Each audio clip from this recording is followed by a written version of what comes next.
Assalamualaikum warahmatullahi wabarakatuh. Waalaikumsalam warahmatullahi wabarakatuh. Ibu, bagaimana kabar hari ini? Alhamdulillah.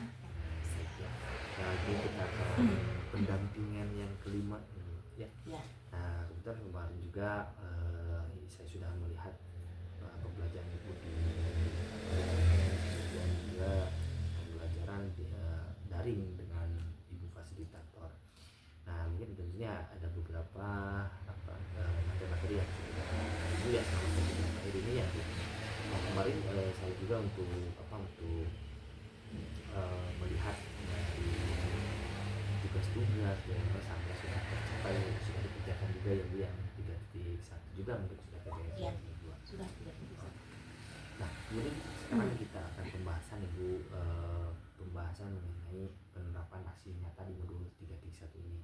Nah, Ibu, kalau nggak salah 3.1 itu tentang pemetaan keputusan ya, tentang yang mana Ibu itu kemarin sudah mengerjakan tugasnya, kemudian mencoba menceritakan juga permasalahan yang ada di 3.1 ini tentang proses pengambilan keputusan. Nah, berdasarkan hasil pemetaan yang Ibu lakukan, bagaimana hal tersebut, materi 3.1 ini mempengaruhi proses pengambilan keputusan yang Ibu lakukan di modul 3.1 ini. Coba bisa ceritakan. Ya. Sekarang ya Pak ya, Ya, betul. setelah saya mempelajari, ternyata pengambilan keputusan itu ada langkah-langkahnya.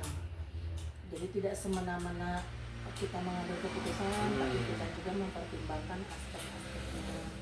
Ada paradigmanya juga, kemudian ada prinsipnya juga, ada langkah-langkahnya juga. Jadi ketika saya melakukan atau mengambil suatu keputusan dari permasalahan, berpedoman kepada aturan-aturan yang ada yang saya pelajari di modul 3.1 ini. Nah, menurut Ibu pasti punya ada nih yang perlu kembali kita harus ada tahapannya, harus sesuai. Apakah ada yang perlu dikembangkan atau evaluasi atau pengambilan keputusan yang dilakukan? Ada Pak, kalau evaluasi kan seperti kata tadi saya, selama ini kadang-kadang saya mengambil keputusan itu hanya dalam hati saja, sesuai dengan pikiran atau hati saya. Tidak mempertimbangkan atau belum tahu bagaimana langkahnya. Dengan setelah saya mempelajari, banyak hal yang perlu diperbaiki. Jadi ketika kita akan mengambil keputusan itu harus uji kebenarannya seperti apa, kemudian nanti dampaknya akan seperti apa. Pengambilan keputusannya juga ada dilema etikanya juga, kemudian paradigma hasil akhir atau apapun yang akan nanti kita lakukan, itu semua harus dilaksanakan, dan itu memang sebelumnya saya tidak melaksanakan seperti itu. Makanya dievaluasi, dan kedepannya ketika saya mengambil keputusan memang harus berpedoman kepada kaidah-kaidah yang ada. Nah, kalau begitu kan tentunya dalam kita mengambil keputusan itu harus berdasarkan kaidah yang ada, terus memerlukan pasti punya dukungan untuk keberhasilan dan keputusan itu. Nah, kemudian menurut Ibu supaya mendukung sudah berhasil itu dukungan ini seperti apa, atau mungkin dari siapa saja supaya bisa sesuai dengan cara mengambil keputusan. Ya. Kalau di sekolah yang jelas yang pertama dukungan dari kepala sekolah, kemudian dari rekan kerja juga Pak. Jadi semua permasalahan itu kita bicarakan, kemudian kita ambil solusi yang terbaik. Bahkan mungkin pihak komite atau orang tua pun bisa dilibatkan dalam pengambilan keputusan. Nah, kemudian tentunya dari pengalaman Ibu mengambil keputusan kemarin, terus mungkin Ibu setelah mengetahui modul 3.1 pasti ada pengalaman yang terjadi, baik itu sebelum CGP atau sesudah atau saat sedang CGP, yang mencerminkan mungkin juga mengabdikan murid atau mungkin guru. Ibu bisa mungkin ada pengalaman itu. Ada Pak, banyak pasti, soalnya kan Nah, kalau di sekolah itu siswa itu banyak, mm-mm. karakternya pun tiap orang itu berbeda-beda. Hmm. Nah, kebanyakan kalau kasus yang saya tangani kasus siswa, kalau kasus guru sih kayaknya kurang, mungkin bukan ranah saya sebagai guru, mungkin ada kepala sekolah gitu. Ya. Saya ini kalau misalkan ada guru yang bermasalah ya mungkin hanya sebatas masukan kepada kepala sekolah. Tapi kalau untuk kasus murid ini banyak, antaranya misalkan murid yang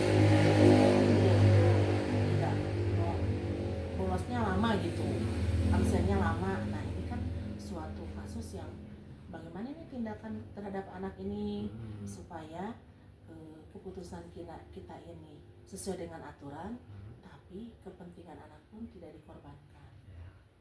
Itu Pak biasanya mah kasus-kasus yang berhubungan dengan siswa, kebanyakan seperti itu.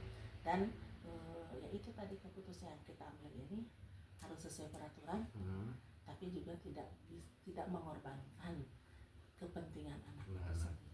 Tapi biasanya kalau misalkan ambil kemarin yang ibu alami, apa yang terjadi dalam kasus barusan yang menjadi komunikasi dengan beberapa pihak, Ya. Ibu bisa ceritakan dengan siapa saja atau bagaimana hasilnya keputusan dari Ya.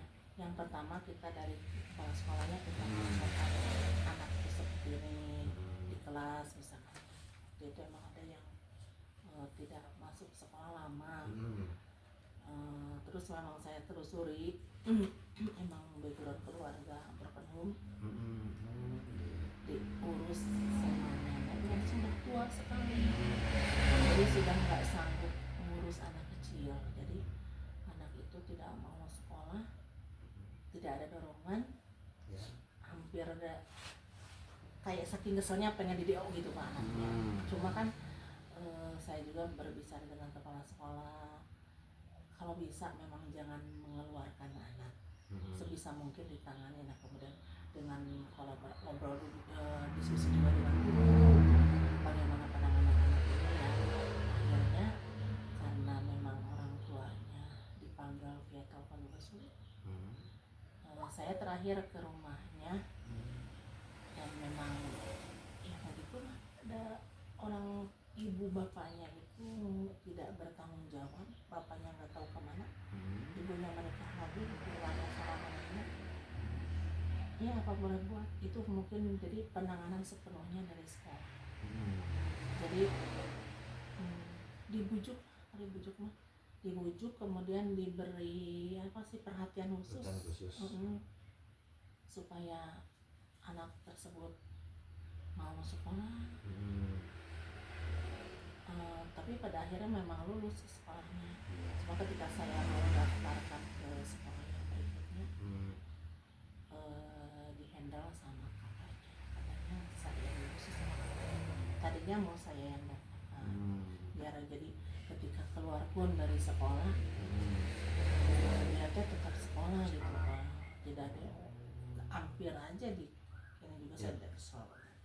Kalau menurut nafsu apa cuma kasihan juga sih. Ya, jadi dilema juga Dia ya. seperti itu teh, akibatnya teh sebabnya tuh emang miris gitu. Asli Pak, itu mah saya mah sampai ke pas mau keluar teh pas kelulusan pun orang tuanya nggak datang. Kebetulan kakaknya memang masih murid, sampai di omongin kakaknya, kamu kenapa ini adik kamu. Pas mau daftar ke SMP kan kolektif, ibu mau kolektif sama ibu boleh, ibu minta persyaratan yang nggak ada di sekolah, nggak ngasih apa. Sampai di sini saya tulisan kepala yang sabar ya, kamu itu orang tua ditelantarin, nenek kamu udah nggak kuat, kakak kamu udah nggak ngurus, yang sabar. Coba kamu teh dari dulu cintai tahu seperti itu, cintai diurus ketika saya. Pas kemarin ketemu teh, gimana kamu tuh udah mau pesantren? Ya udah, kalau udah masuk ranah orang tuanya kan kita nggak bisa. Tapi kalau dari pihak sekolah, sebisa mungkin waktu itu tuh saya dibimbing mau sekolah. Kalau udah kesini dia rajin. Ya udah Mungkin cari perhatian sih seperti biasa anaknya seperti itu, cari perhatian. Ya. Jadi alhamdulillah ya dengan hasil perusahaan itu Iya. anak-anak bisa lulus ya, sudah berhasil dengan keinginannya juga. Iya. Nah, menurut Ibu apakah proses pengambilan keputusan yang dilakukan barusan orang dengan guru-guru sudah sesuai dengan prinsip dan langkah yang dipelajari di modul 3.1-nya? Kalau menurut saya sesuai ya Pak. Sudah sesuai. Jadi prinsip keadilan, peraturan, rasa kasihan, keadilan, rasa dan versus ke kasihan gitu. Jadi sudah sesuai ya Bu ya. Iya. Nah, mungkin pasti dalam proses pengambilan itu pasti tentunya mungkin rasa apakah ini harus dikembangkan atau mungkin evaluasi. Dan nah, menurut Ibu yang ada nggak yang masih perlu dikembangkan ataupun dievaluasi dari proses pengambilan keputusan ini kan dengan sekolah? Ada Pak, dievaluasi ya dalam prosesnya. Kadang-kadang kalau misalkan seperti apa yang kasus itu yang kemarin itu, mungkin sebaiknya penanganannya karena anak itu kan nggak bisa baca, nggak bisa berhitung juga, mungkin dari sejak dini gitu penanganannya harusnya gitu Pak. Jadi jangan ketika akhir istilahnya baru ketahuan. Nah, evaluasinya itu jadi pihak sekolah itu harus bukan mendeteksi ya, bukan menyeleksi juga, jadi menganalisa kalau nanti ada kasus yang baru tahu-taunya akhir. Nah, seperti itu Pak. Jadi biar penanganannya nggak terlalu rumit kalau kita mengetahuinya lebih awal. Ada di sini juga sama gitu, guru anaknya seperti itu, tapi guru kelasnya ini Pak pinter gitu, jadi si anak kayak ke anak sendiri, jadi bisa dia rajin, terus merasa diakui. Tiap tahun tuh pasti ada anak seperti itu di sini. Tapi ini kan kebetulan saya jadi kelas 5, ada yang guru kelas 6-nya sekarang. Jadi perhatiannya lebih. Jadi, tapi dengan tidak menimbulkan rasa iri dari temannya. Jadi si temannya itu diberi pengertian, jangan sampai iri bahwa guru tersebut memberikan perhatian lebih kepada anak tersebut. Maksudnya baik supaya anak tersebut kan lebih percaya diri dan lebih bisa diatur. Iya. Jadi salah satunya itu adalah mungkin dari pendireksian di awal dari awal gitu ya, makanya perlu pendataan di awal juga mengetahui. Dan juga kan emang perlu diskusi dengan guru yang lain kan, yang tahu permasalahan pasti wali kelasnya. Jadi dari kelas bawah kita kan ini anak ini nanti kita ketika kelas kita penanganannya akan seperti apa. Oke, bagus ya. Alhamdulillah barusan Ibu terima kasih sudah cerita mengenai apa pengambilan keputusan terjadi ya sebelum berarti terjadinya sebelum pendidikan bertengah berarti ya. Sebenarnya nanti ke depannya bersama-sama kalau ada pengambilan keputusan lagi mungkin saya harus mengingat nih proses dari pengambilan keputusan itu seperti apa dan diimplementasikan dalam keputusan nanti. Nah, selanjutnya kita ke rancangan program yang berdasarkan pada itu ya. Nah, tentunya Ibu waktu itu sudah sudah membuat program juga, termasuk di sekolah juga sudah memiliki program-program yang mungkin bisa disebut kita adalah berdampak program ini. Nah, ada nggak yang Ibu buat lagi atau rancangan buat kembali di yang baru-baru itu kemarin itu yang nyanda itu nyanda itu baru memang udah dibicarakan sama guru-guru pengen ada program kan, lihat anak-anak bapak juga sendiri tahu zaman sekarang anak-anak itu bicara bahasa Sunda itu seperti apa. Padahal kan bahasa Sunda itu kalau orang Jawa Barat itu bahasa ibu yang tidak bisa dipelajari ketika dia sudah dewasa. Bahasa ibu itu harus dipelajari dari kecil Pak, kalau sudah dewasa bakal sulit. Karena ada yang namanya undak usuk bahasa, kalau bahasa Sunda kan ada seperti itu. Nah, saya itu prihatin melihat anak-anak berbicara bahasa Sundanya itu seperti ini. Takutnya ke depannya bahasa Sunda yang benar itu hilang. Bahkan tidak tahu mana yang kasar, mana yang lemes ya. Itu. Jadi saya udah bicara kemarin juga sama guru. Pengennya tadi saya tiap hari. Terus kata gurunya gini aja Bu, udah aja yang difokuskan hari Kamis. Nah, kalau hari sehari-harinya itu ketika di kelasnya ada pelajaran bahasa Sunda, ya disitulah dilaksanakannya program ini, yaitu bicara bahasa Sunda yang baik dan benar dengan teman, dengan guru, dengan siapapun yang ada di sekolah di saat itu. Itu yang baru. Jadi program ini kan berarti pada hari Kamis ya. Teknisnya itu bagaimana Bu? Teknis dalam lapangannya, apakah itu mereka dalam satu hari ada pemaparan dulu, pembelajaran dulu bahasa Sunda, atau bagaimana, bisa diceritakan? Pasti sedikit ada pemaparan dulu bahasa Sunda. Kalau misalkan hari Kamis, misalnya kan hari Kamis ini di sini ada program olahraga juga Pak. Jadi anak-anak dikumpulkan semua gitu. Nanti kalau saya kan sudah berjalan cuma di kelas, saya belum menyeluruh gitu. Nanti kita umumkan, kemudian kita beri sedikit, mungkin bisa 10 kata paling banyak kita perkenalkan kepada mereka. Dan juga setelah seperti itu nanti ketika kita berinteraksi dengan anak bicara bahasa Indonesia pun kita timpali atau kita dengan kita, maksudnya kalau anak yang bertanya kita jawabnya dengan bahasa Sunda saja. Seperti itu teknisnya. Karena kalau bahasa itu mungkin Pak tidak bisa hanya dengan teori, tapi juga harus dengan keseharian mereka ya. Jadi program itu kembali lagi di kelas masing-masing, atau ada aplikasi teman-teman nih berkumpul dalam satu tempat tidak belajar apa gitu ya. Itu paling hari Kamisnya. Ya, nah itu bisa Ya. jadi hari Kamisnya Ya, tetap berkumpul itu semua ya. gitu. Jadi itu ke depannya insya Allah mungkin program seperti itu. Karena sekarang baru pengenalan masih di kelas saya. Kalau di kelas saya udah berbicara dengan anak seperti ini. Ya mereka pun pada ketawa Pak, dicontohinku saya nih bahasa Sunda yang suka kalian bicara saluri gitu. Nah itu kalian dengan ketawa sendiri. Apalagi kemudian hari Kamis itu jadwal pakai seragam Sunda ya, pakai kebaya, pakai baju adat Sunda. Dan ya dengan artinya muni hari Kamis udah pakai seragam Sunda, berbahasa Sunda. Nanti ada program-program yang lain. Iya. Misalkan mengenalkan apa di Sunda. Jadi budaya yang lainnya.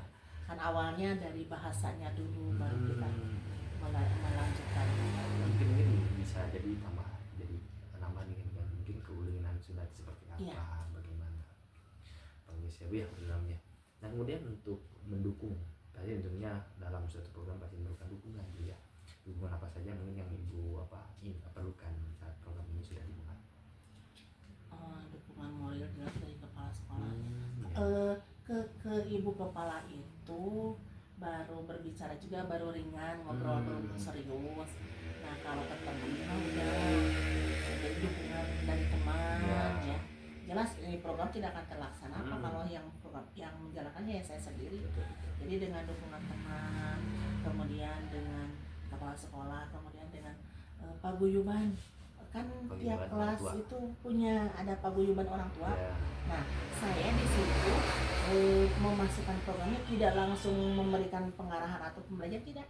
Tapi ketika ada orang tua yang minta izin atau bertanya apapun, mereka menggunakan bahasa Indonesia, saya jawab dengan bahasa Sunda. Gunakan sebisa mungkin saya berbicara di paguyuban tersebut menggunakan bahasa Sunda. Sebab semuanya juga mengerti bahasa Sunda walaupun ada pendatang atau apa tetap semuanya. Sebab orang tua juga Pak, saya rasa kalau berbicara mungkin mereka kenapa pakai bahasa Indonesia di paguyuban grup WhatsApp, karena mereka pun takut salah. Orang tua pun. Jadi secara tidak langsung saya pun memberikan edukasi yang baik kepada orang tua. Ini nih, bukan berarti saya pintar, bukan, tapi di sini istilahnya sharing dengan orang tua, kemudian ketika ketemu gitu ya dengan orang tua suka ngomong bahasa Sunda teh soalnya anak-anak kalau di rumah bahasa Indonesia kan kita lingkungan Sunda. Si anaknya tidak bisa menjelaskan ketika mau berbicara menerangkan kepada kita menjelaskan itu dengan bahasa Indonesia karena kagok. Saya tuh udah beberapa tahun menganalisa anak yang ngomongnya bahasa Indonesia apa ketika dia menjelaskan dengan bahasa Indonesia teh pabelit dengan bahasa Sunda. Soal di rumah orang tua anak Indonesia kan ketika keluar ketemu dengan bermacam-macam ya gitu. Makanya mending kita kuatkan bahasa Sundanya gitu. Jadi saya dukungan dari orang tua juga, orang gurunya, kemudian kepala sekolah. Ya jelas kalau pemangku kebijakannya kalau tidak diizinkan sama kepala kan kita programnya juga nggak akan terlaksana. Kemudian mungkin ini saya kepada ketua komite nih belum berbicara. Besok nih ada kesini kan mau dan karena saya sedikit singgung masalah ini. Nah, pasti tentunya dukungan berbagai pihak diperlukan ya.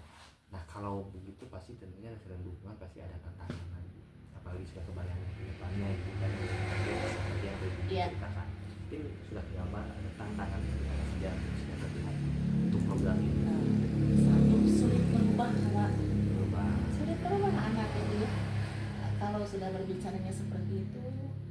Jadi program ini tidak akan berhasil dengan mungkin jangka waktu sekian, tidak akan bisa seperti itu. Jadi merubah paradigma pemikiran di masyarakat dan sikap anak di sekolah itu merupakan tantangan. Pada kalau di sekolah mah kepala sekolah guru itu mendukung semuanya juga. Bahkan kemarin ketika di Zoom Bu Nia merasa ya Bu saya terhenyak ya mengajarkan anak karena takut anak ngomong bahasa Sunda kasar, saya ajarkan bahasa Indonesia. Ya Bu, tetap anaknya bahasa kasarnya Sundana kasar, bahasa Indonesianya balelo. Jadi justru kita tuh merusak bahasa, nah takutnya bahasa Sunda yang benar tuh hilang. Oh iya ya, saya juga ketawa Bu Nia ketawa Pak. Saya juga jadi kepikiran, makanya nah itu tantangannya itu tadi Pak, merubah kebiasaan ini. Tapi dengan tekad yang kuat, mudah-mudahan kebiasaan ini dapat sedikit-sedikit kan. Nah, kalau menghadapi tantangan seperti apa solusinya nih untuk yang tadi merubah itu dengan apa? Ya memberi pemahaman intinya, terutama kepada orang tua Pak.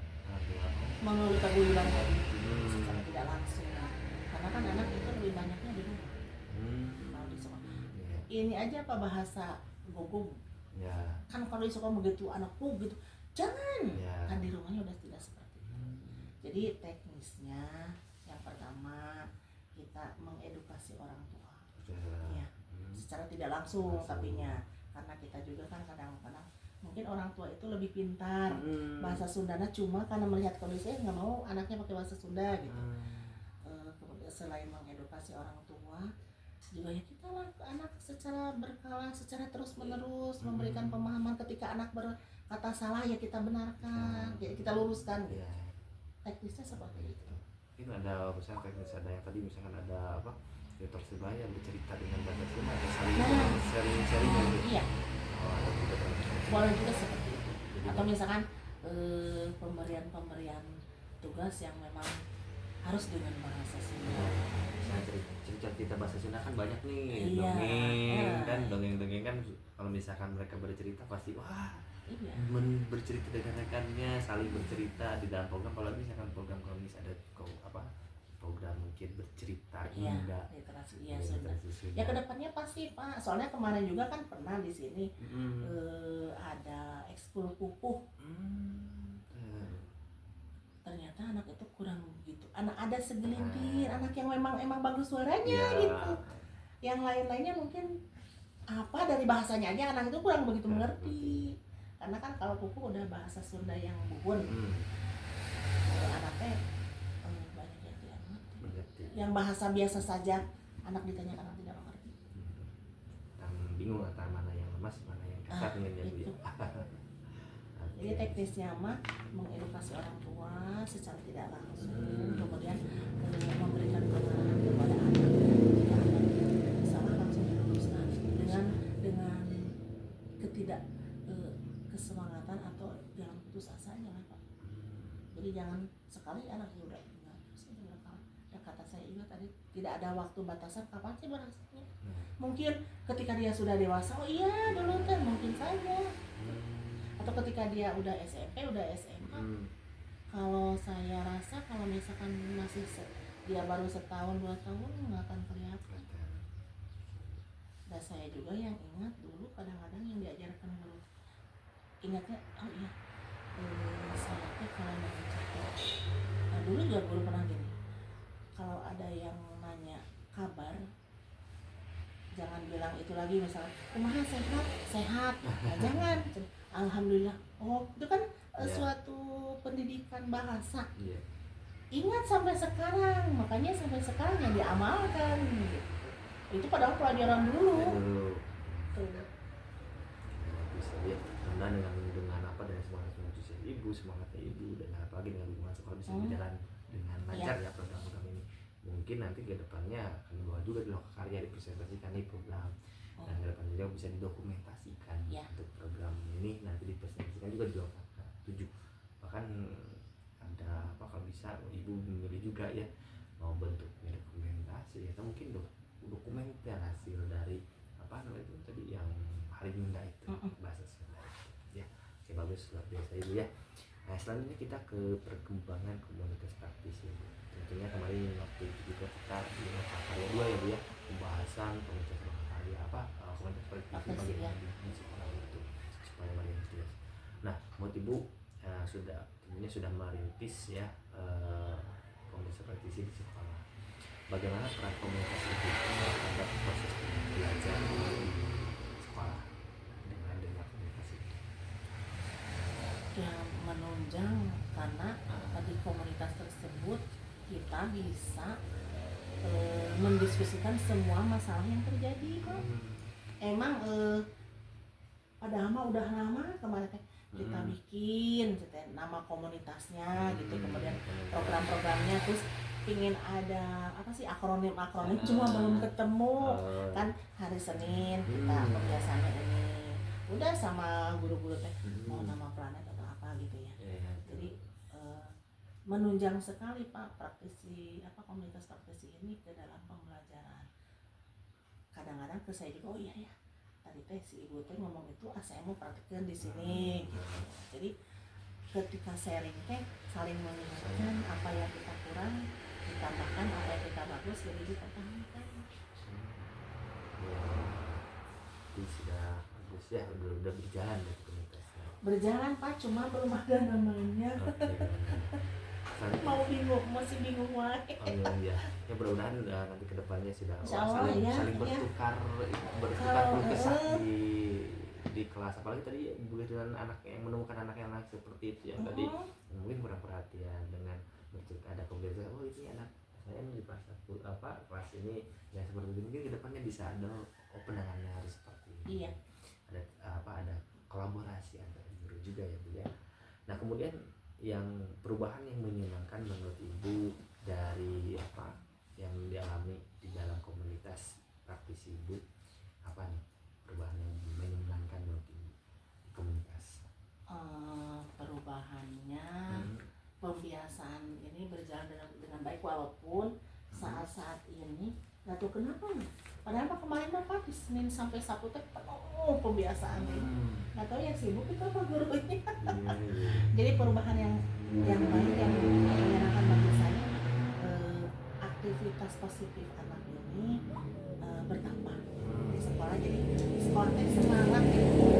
Kelihatannya banyak kegiatan yang positif yang berdampak baik pada anak dengan adanya pembiasaan itu. Biasa-biasa ya.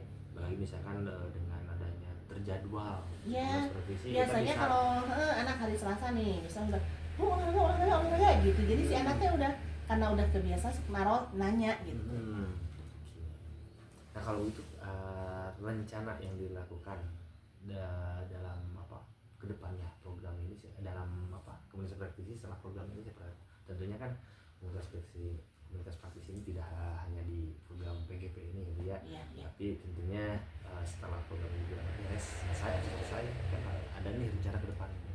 Nah buat ibu rencana rencananya ya, targetnya mau seperti apa, program atau komunitas yang ibu Saya teh rintis ya? ingin menghidupkan kembali pembelajaran ekskul yang telah sudah dahulu teh sudah terprogram, sudah ada tugasnya siapa. Cuma nggak tahu kenapa redup lagi. Nah, saya teh ingin kembali menghidupkan itu biar potensi anak ini tergali. Iya, itu jadi program-program yang dulu pernah dilaksanakan kemudian berhenti, ingin dikembangkan kembali, dan mungkin perlu evaluasi kenapa sih bisa berhenti. Mungkin karena kesibukan kuliah atau apalah, nanti di evaluasinya itu. Saya jadi pengen program baik gitu. Ekskulnya kan kalau pramuka itu sudah wajib. Ini mah ekskul di luar pramuka yang melihat minat, bakat, karakter daripada anak.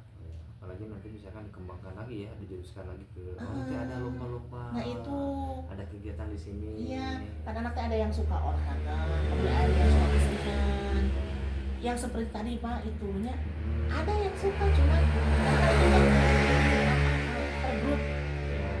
Kalau nggak ada 2 orang kan jadi gimana gitu, makanya jadi berhenti.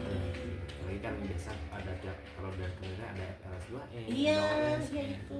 Jadi yang minimal yang dilombakan, kita gali potensi dari sedini mungkin. Mudah-mudahan bisa Ya. ya di komunitas praktisi ibu berarti bisa program. Sudah dulu teh, cuma ya berhenti dengan karena kesibukan ya. Nah, kalau begitu tentunya pasti memerlukan dukungan dari komunitas. Nah, supaya dukungan itu, supaya kegiatan ini yang dari kegiatan ini seperti apa? Dukungan moral dan finansial gitu.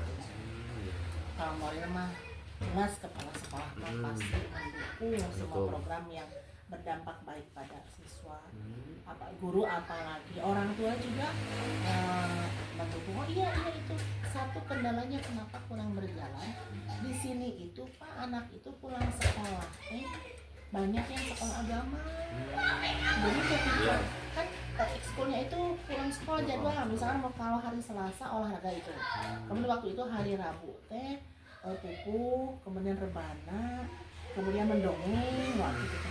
Jadi berbentrokan dengan waktu mereka sekolah agama di rumahnya. Jadi waktu itu yang ikutan itu lagi. Padahal mah bidikan saya waktu itu kita cari bakat-bakat dari kelas bawah. Tapi justru yang mau kelas 6 gitu. Yang mereka emang sudah tidak sekolah agama. Kalau yang anak yang sekolah agama kan anak-anak yang kelas 4, kelas 5 gitu ke bawah gitu. Nah, itu kendalanya waktu itu.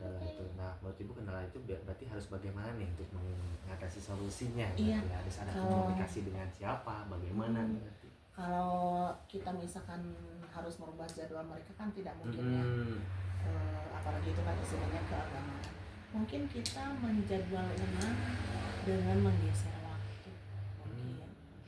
Jadi misalkan kalau mereka sekolah agamanya sampai jam sekian, kita jadwalkan sore. Karena memang di sini kan guru-gurunya mayoritas dekat dari lingkungan sekolah. Kalau dijadwalkan ulang sore mungkin bisa saja. Tinggal kita ada kemauan dari gurunya. Itu kalau anak kan, kalau gurunya semangat, anaknya biasa semangat. Itu ya bisa aja jadi ingat kenapa berhenti itu kendalanya.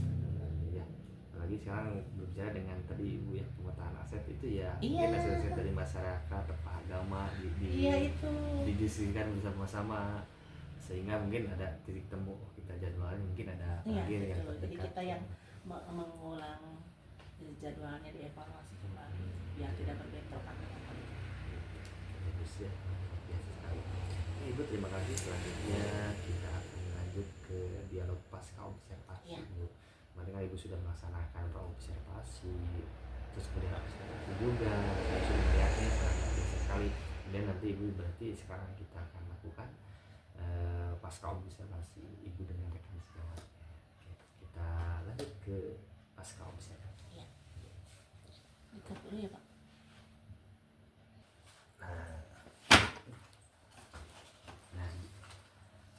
barusan sudah melaksanakan pasca observasi ya Bu ya. Barusan sangat luar biasa sekali, Ibu sudah bisa melaksanakan pasca observasi dengan berbasis coaching ya. Ya, Barusan sudah membangun pertanyaan, menemukan solusi sehingga rekan sejawatnya bisa bercerita dengan leluasa dan nyaman untuk berbagi dengan Ibu. Nah, kemudian sekarang kita lanjut Bu ke bagian akhir pendampingan. Nah, setelah Ibu menjalani program PGP ini, apa hal yang menurut atau Ibu yang paling kuasai di materi yang sudah dipraktikkan selama ya mungkin di modul 1 sampai 3 gitu, yang sudah dipraktikkan, yang sudah dikuasai menurut Ibu? Yang sudah dikuasai, jadi Pak, menurut saya semuanya tidak ada yang menonjol tapi mungkin yang paling dikuasai yang ini kan Pak, yang pemetaan aset ini kayaknya ya. Soalnya kan kalau ini saya mengetahui jelas aset yang ada di sekolah gitu. Itu jadi yang paling dikuasai ini. Oke, pemetaan aset ya Bu ya. Nah, tentunya di dalam materi yang dikuasai pasti ada nih Bu yang masih membingungkan atau ingin dipelajari lebih dalam. Berarti Bu mau materi apa saja? Itu yang ada 7 aset atau modal. Kadang-kadang saya tuh suka ketuker antara modal sosial dengan politik. Kayaknya hampir sama gitu. Itu yang suka mungkin perlu diperdalam lah ya Pak ya. Jadi biar pemahamannya nggak salah. Itu di modal sosial sama modal politik yang suka mudah-mudahan bisa menemukan ya, apalagi ya berkenaan dengan politik bukan berarti harus terlibat dalam kampanye dan sebagainya ya Bu. Ini itu pemangku kebijakan. Ya makanya kan politik juga kan urusan sosial itu ya Pak ya. Jadi berhubungan dengan kebijakan, dengan orang, dengan apa hampir sama dengan yang sosial, makanya kadang suka bingung. Oke, mudah-mudahan bisa dengan dipelajari lagi atau memahami lagi materinya, Ibu bisa menemukan titik temunya ya. Oke, terima kasih Ibu sudah berbagi praktik yang mungkin Ibu laksanakan di dalam pembelajaran daring. Nah, sekarang mungkin selanjutnya saya akan menanyakan Ibu, nanti Ibu akan menginput atau mengumpulkan survei tentang kompetensi guru penggerak yang 360 derajat yang waktu itu Ibu kan pernah dengan 5 siswa, dengan 5 guru sejawat, dengan ada kepala sekolah dan mengisi juga evaluasi diri. Nah, itu nanti dikumpulkan kembali, diinput kembali ya Bu ya. Berarti di sebelum pelaksanaan PI6 nanti saya akan berikan filenya, kemudian Ibu akan isi. Diinfokan lagi apa? Bisa saya lupa. Nah, selanjutnya nanti di PI6 sebelum PI6 Ibu melakukan diskusi terkait pemetaan aset. Ya, ini tugas juga ada tugas ya di ini diskusinya dengan rekan sejawat. Ya, dengan CGP. Jadi diskusi aset pemetaan aset ini berkenaan dengan seluruh aset yang ada di sekolah. Yang tadi yang nanti sebelumnya kan Ibu harus menjadwal diskusi pemetaan di jadwal oleh ke sekolah. Diskusi terlebih dulu mau dilaksanakan kapan dan bagaimana. Kemudian mengundang aktor-aktor yang tadi baik itu sekolah, rekan guru, murid, orang tua atau bahkan tokoh-tokoh setempat, dan mungkin bisa masyarakat yang ada di lingkungan yang bisa dibicarakan aset-aset itu apa saja ya, termasuk mungkin orang tua juga memiliki aset-aset yang mungkin kita tidak tahu ya. Orang tua mungkin memiliki aset yang luar biasa untuk mendukung program sekolah. Nah, kemudian nanti Ibu buat notulen notulen hasil diskusi, kemudian jangan lupa mengambil foto dokumentasinya ya, kemudian mengumpulkan hasil pemetaan. Nanti sebelum P6 itu sudah beres ya. Nanti P6 kita akan Oke, terima kasih Ibu, mudah-mudahan Ibu diberikan kelancaran. Amin. Kita ketemu lagi di loka 5 ya. Mudah-mudahan kita diberikan kesehatan semua. Amin. Terima kasih Ibu atas partisipasi atau atas praktik baik yang sudah diceritakannya. Mudah-mudahan Ibu juga diberikan kelancaran dalam melaksanakan pendidikan. Terima kasih. Assalamualaikum warahmatullahi wabarakatuh. Waalaikumsalam.